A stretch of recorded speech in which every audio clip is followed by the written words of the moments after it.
vai ganhar. Mas aí entra o nosso filme Elvis. Nós já comentamos o ano passado sobre Elvis, quando estava disponível. Não sei se ainda está disponível nas plataformas, tá? O filme Elvis. O filme Elvis, acho que está na HBO Max, se não me engano, ainda está lá. Não sei se é na HBO Max, eu tenho que confirmar aqui. Não sei quantos aqui já assistiram ao filme Elvis, HBO Max, exatamente, está na HBO Max esse filme. Esse filme me lembrou uma coisa, uma passagem daquele livro Mate-me, por favor. Vocês devem conhecer o livro Mate-me, por favor. É o final do filme, do livro. O Mate-me, por favor. Está caindo tudo aqui. Meu Deus do céu. O final do Mate-me, por favor. O final. O Jerry Nolan, baterista do New York Dolls, tá? Ele tem uma lembrança dele aos 10 anos assistindo o show do Elvis na década de 50. Tá? É sensacional essa passagem, como esse show o inspirou a ser roqueiro e mais, a pensar na coisa do punk, o punk rock. Tá? Ele explica o seguinte, que ele estava sentado, ele e a irmã dele, né? Estava sentado, a irmã mais velha, né? E ele com 10 anos. Ele estava muito próximo ao palco, na terceira fileira, tá? Praticamente em frente ao Elvis. Então o Elvis estava com jaqueta branca, calças pretas largas, com pregas, sapatos bicolores, brancos em cima e preto dos lados. Segundo Nolan, muito rock and roll. Tá? Sapatos rock and roll. Aí aconteceu uma certa altura que o Elvis, naquele jeito desse, jogou de costas, abriu as pernas no meio da música e uma das pernas apontando para o Nolan, para o lado que o Nolan estava sentado. E ele percebeu no sapato do Elvis um sapato desgastado e com furo. Tá? E aquilo impactou. Será que o Elvis era um garoto pobre? Ele está fazendo um show com um sapato desgastado e com furo. Ou simplesmente aquele sapato era o favorito dele e ele queria usar até o sapato acabar. Então ele achou aquilo ali, aquilo foi assim o insight dele, a inspiração para ele se tornar roqueiro. Tá? Só que a questão é o seguinte, essa geração do Jerry Nolan, o glam rock do New York Dolls, ou punk rock, já se acabou há muito tempo. Isso foi na década de 70. Estamos no século XXI. Então, a cultura videoclipe até acabou, MTV acabou. Tá? Então, é necessário reciclar, recuperar toda essa mitologia pop norte-americana. A gente vem percebendo assim filmes como, por exemplo, Bohemian Rhapsody, sobre a vida do Freddie Mercury, ou a vida do Elton John. Então, há uma tentativa de recuperar, porque agora vivemos uma nova geração, então essa mitologia tem que ser renovada. Essa é uma nova geração que está aí nessas plataformas de streaming. Tá? E, é claro, Elvis entra em ação. E quem tem que ser recrutado para renovar essa mitologia? Tom Hanks. Tom Hanks é o cara tão norte-americano quanto uma torta de maçã ou a bandeira com listras e estrelas dos Estados Unidos. Tá? O Tom Hanks, ele passou a década de 80, tipo assim, o All-American Boyfriend. Tá? Aquele rapaz, aqueles filmes assim descompromissados, tipo Namoradinho da América, tal. O All American. Nos anos 90, ele passou a fazer filmes mais sérios, tá? Mas dá para perceber que os filmes que o Tom Hanks participa assim filmes que envolvem a renovação ou passar pano na mitologia norte-americana, mitologia pop americana. Forrest Gump, vocês devem lembrar, é um filme sobre a filosofia de nada e sobrevalorizando episódios da história dos Estados Unidos, tá? Como Forrest Gump, como o cara que testemunhou muitos momentos ali sobrevalorizados, né? A mitologia norte-guerra do Vietnã e uma série de coisas. Apolo 13, a mitologia da inventividade científica da NASA, tá? As várias funções que uma fita crepe, uma silver tape pode ter, salvou Apolo 13. Tá? Então tá lá o Tom Hanks como um dos astronautas, o gênio da inventividade, do empreendedorismo norte-americano, salva Apolo 13. O filme O Náufrago a seriedade dos valores corporativos, no caso ali da FedEx, tá? Depois, todos aqueles anos na ilha com a Bola Wilson, nem me fala isso, a Bola Wilson, meu Deus do céu. Todo mundo me enchendo o saco. Ou então, na época do Denis o Pimentinha, também o senhor Wilson. Ficava, senhor Wilson, senhor Wilson, senhor Wilson, e também a Bola Wilson. Né? Wilson! Assim, ficavam assim, me enchendo o saco o tempo inteiro. Coisa. Eu sofri bullying. Era vítima de bullying. Né? Naquela época não tinha. Hoje seria bullying. Né? Então, ou então o resgate do soldado Ryan, Guerra e Patriotismo. Repare o círculo, a mitologia do Vale do Silício, o filme O Círculo. Então, o Vale do Silício é bom, mas tem os CEOs que são maus. Tá? Então, todo o esquema de controle e vigilância, o Círculo, você sabe, é um nome, é tipo o Facebook. O Tom Hanks fazia lá um misto de Steve Jobs com o cara lá do Facebook, lá, o Zuckerberg, né? O Mark Zuckerberg. Um misto tal. Então, ele é um CEO vilão. Né? Então, a tecnologia em si é benéfica, mas o problema são CEOs que não têm ética. Tá? Então, tem que salvar também a mitologia do Vale do Silício. E entra aqui o Elvis também. Com um diretor que é o que fez o Moulin Rouge, né? O Baz Luhrmann, que tem uma estética histriônica, total, hiperbólica, exagerada. Tanto é que não é nem um filme ficcional do Elvis, nem um filme sobre a vida do Elvis. Na verdade, esse filme Elvis é um musical, tá? É um musical hiperbólico, total. Só que se limpa o Tom Hanks no papel do vilão, o coronel, né? Ele faz o Coronel Parker, né, o vilão, um cara que teria explorado a carreira dele inteira, tá? E matando-o de tanto trabalhar. Né? O Coronel Parker era um viciado em jogo, então ele obrigou o Elvis a passar os seus dias naquele mausoléu que se transformou Las Vegas. Como ele tinha dívida de jogo, ele tinha que fazer o Elvis viver fazendo shows ali naquele hotel cassino. No fundo, o Coronel Parker abocanhava 50%, quando normal um empresário, um agente, pega apenas 10%, ele abocanhava metade. Viciado em jogo, usava para pagar suas dívidas. Então ele estava preso, ele e Elvis preso através das suas dívidas em Las Vegas, enquanto Elvis sedento em fazer turnês internacionais. Tá? Mas o Coronel Parker entra como vilão. Tá? Alguns clichês aqui do filme. Esse filme não tem spoiler, porque todo mundo sabe como é que termina, né, esse filme. Né? Tem uma cena, aí que está. O Elvis, claro, ele vai contracenar, vai estar lá presentes. Vão aparecer ali no filme B.B. King. Ele vai absorver o som do blues, a música negra, né? Ele vai até se tornar o Elvis de Pelvis, né? Ele vai absorver a sensualidade da música negra e dos próprios negros. Então aparece bem aquela concepção do negro de uma forma exótica e sensual. B.B. King, Big Mama Thornton, Little Richard. Então, ele acaba absorvendo. Tem uma cena que é muito importante, porque é um clichê. Tá? O filme The Doors, do Oliver Stone, The Doors, o filme, repete isso com o Jim Morrison. Vocês devem lembrar com o Val Kilmer, né, que fazia o The Doors, o filme. Vamos ver aqui alguns fotogramas aí do Elvis, tal. Que é o seguinte, o Elvis pequeno, ali 11, 12 anos, tal, ele ouve uma música gospel, blues e gospel, que está sendo tocada ali nas cercanias, em volta onde ele mora.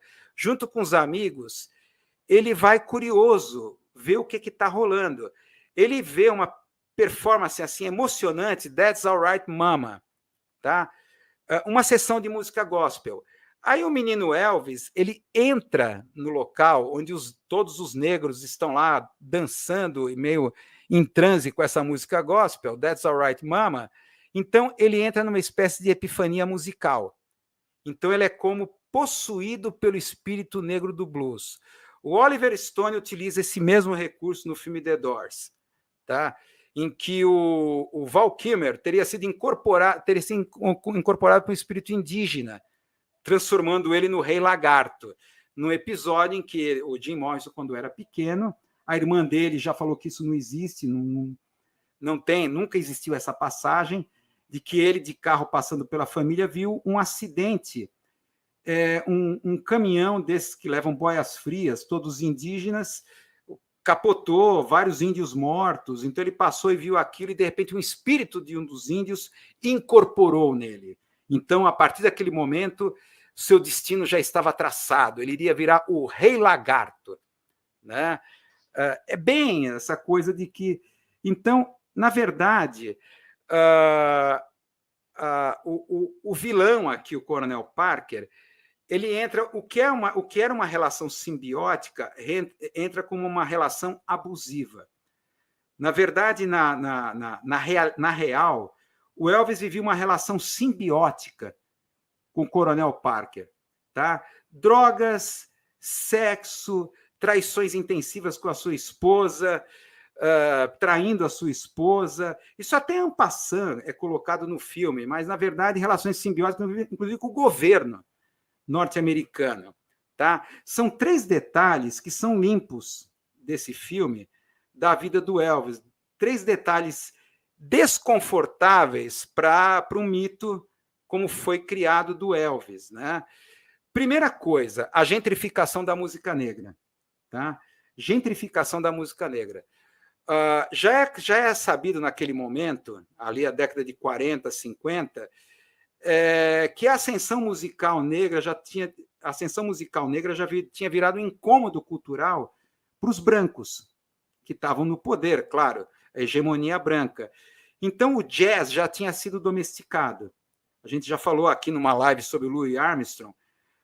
As big bands brancas do jazz, Glenn Miller, Benny Goodman, já tinham domesticado o jazz reduzindo ao swing, uma música dançante, pelas big bands. Então, o jazz já tinha sido dominado, gentrificado, né? Aumentou o valor da música negra a tal ponto que negros não podem mais tocar, né? Somente brancos. Essa coisa da gentrificação. Mas o problema é que depois veio o blues, gospel e principalmente o jazz bebop. O jazz bebop, que eram estilos de música que somente o gênio negro funcionava. Branco não conseguia entrar nesse métier, com raras exceções. Então o Elvis aparece como a esperança branca, né? Ele dança e canta como um negro. O Elvis Presley começa como um branco com alma negra, mas essa alma negra, assim, estereotipada, aquela coisa, o que é um negro? É o sensual, ele tem uma sensualidade à flor da pele. Aí a transformação do Elvis de pelvis, tá? Aí na pós-Segunda Guerra Mundial. Era a esperança branca, tá? Para frear essa ascensão dessas áreas musicais em que só os negros tinham a maestria, tá? Principalmente o jazz bebop, tá? Miles Davis, Charlie Parker, Charles Mingus, e entre outros, né? Coltrane, vários outros aí que começam a surgir aí. É a primeira coisa. Segundo, a questão do Elvis e o serviço militar.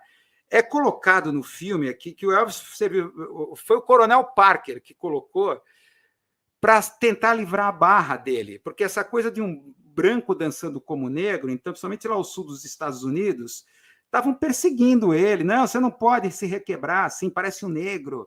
Não pode. Então, a supremacia branca, a hegemonia branca estava impedindo. O Elvis tinha que voltar a ser o branco normal, vamos dizer assim. Canta blues, mas de uma forma mais sem pelvis, né? Seja apenas o Elvis, não o Del Pelvis. Então, ele prestou serviço militar, principalmente para livrar a barra. Olha, para mostrar que ele é branco, patriota, all-American, preocupado em defender o mundo livre. Na verdade, de relação abusiva não teve nada, teve relação simbiótica, porque naquele momento a inteligência norte-americana era comum. Bandas brancas de jazz, por exemplo, como a Dave Brubeck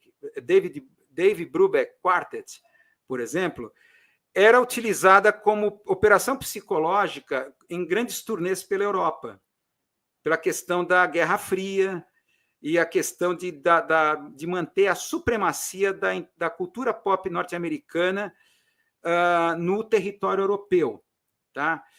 O Elvis foi mandado para a Alemanha Ocidental em pleno momento, um momento específico, da crise dos tanques soviéticos que estavam estacionados próximos à divisa com a Alemanha Ocidental. Ainda não havia o Muro de Berlim, mas estavam lá os tanques soviéticos. Então, estava uma crise ali colocada.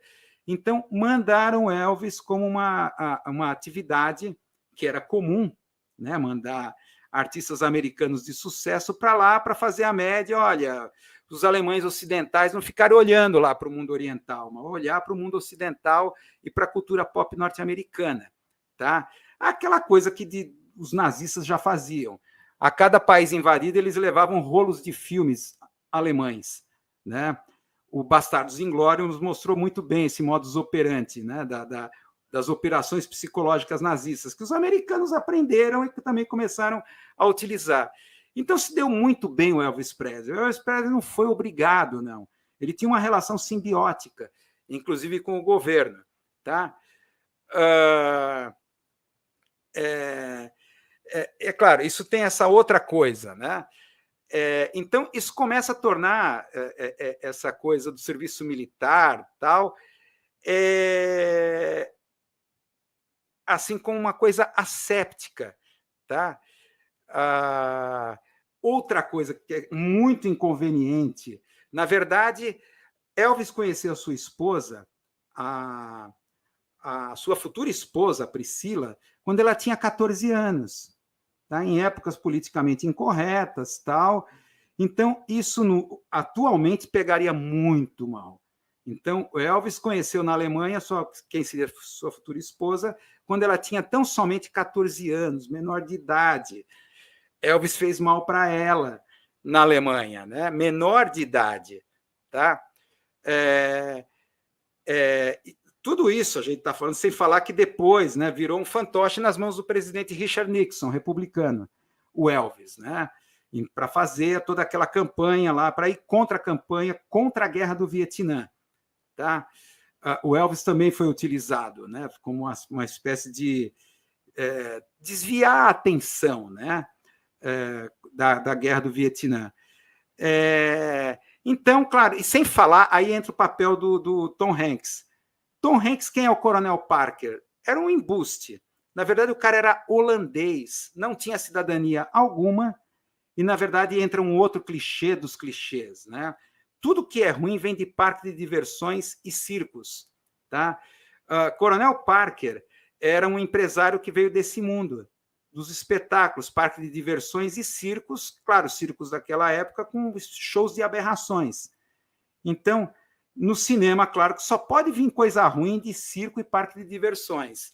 Então, o Coronel Parker, um estrangeiro, vai explorar e vai manter uma relação abusiva, tóxica, com o Elvis. Então, Elvis foi assassinado pelo Coronel Parker, obrigando-o a trabalhar e engolindo 50% de tudo que ele ganhava. Então, de relação simbiótica se transforma numa relação tóxica, relação abusiva, econômica, financeira, que o Coronel Parker, e isso é verdade. Mas o Elvis Presley tirou grande partido disso, né? Ele mantinha uma relação simbiótica.